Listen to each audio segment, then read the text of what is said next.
LA City Council is taking control of Carson Cemetery after it locked its gates weeks ago with no explanation, keeping families from visiting their loved ones. Yeah, the owner of Lincoln Memorial Park has handed over its state license now. Joining us is Assemblymember Mike Gipson, who represents the area and has family members buried there. Thanks so much for joining us. What's your reaction to the licenses being canceled at the owner's request?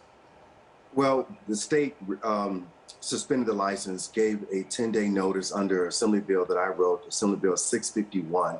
And yesterday, the license was suspended at Lincoln Memorial Park Cemetery.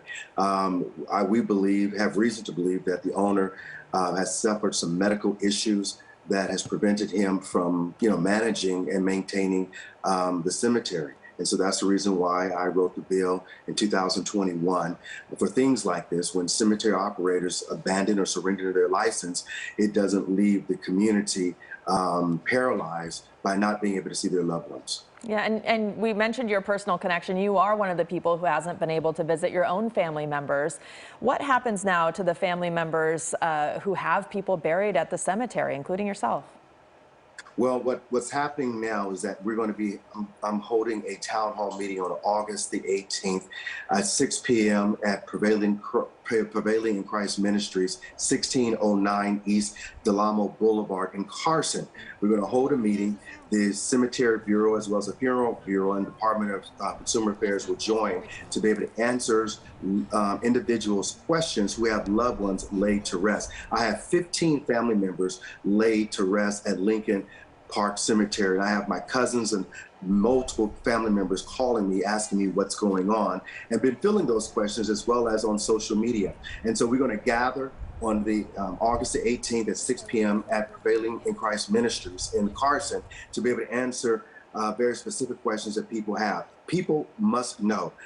We got calls in my office that there was a body that was unburied, and so I jumped over the gate to make sure that wasn't in the case. And then the sheriff's department came to make sure that was not the case.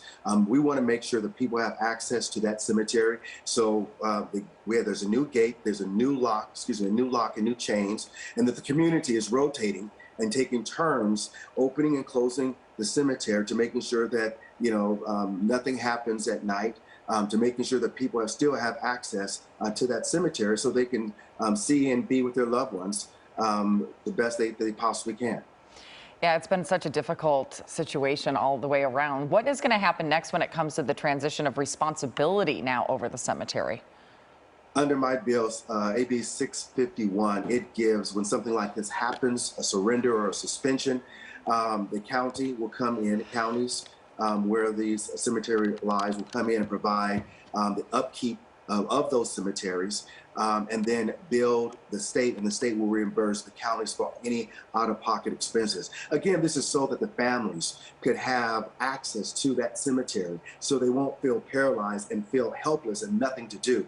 And so we took these measures because of another situation that happened in my district with another cemetery. So we want to make sure this doesn't happen to any cemeteries in the state of California. A county will come in and provide the services and making sure that the gates are open and closed, but also maintaining the property as well. Yeah, it's kind of amazing that this is a more common problem than we would expect. Assemblymember Gipson, thank you so much for joining us, and best of luck to you and your relatives. Thank you very much.